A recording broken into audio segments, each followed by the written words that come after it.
Ке ги испитали финансиската полиција скандалозните тендери на јавното сообраќајно предпријатие за набавка на електронски картички и консултантски услуги.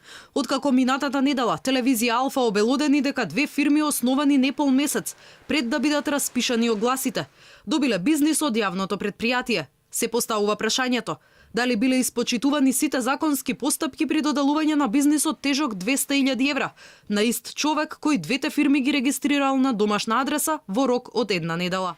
Бидејќи станува збор за штотуку основани фирми кои немаат завршни сметки, се наметнува прашањето: каква гаранција има ЈСП дека фирмите ќе ја завршат работата?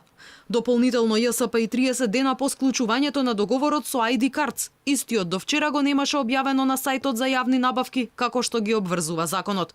Директорот на јавното сообраќајно предпријатие вчера се правдаше дека набавката по пат на преговарање била законска, но не одговори прецизно како ЈСП знаеле дека фирма отворена 16 дена пред побарувањето се занимава токму со продажба на специфични картички.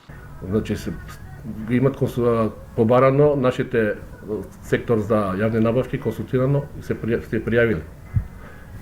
Самите си имат пријавено. Инаку минатата недела финансиската полиција му поднесе кривична пријава на поранешниот градоначалник на Карпош Стефчо Јакимовски, токму поради необезбедување банкарска гаранција за изградба на две општински бараки и плоштад во населбата Жданец.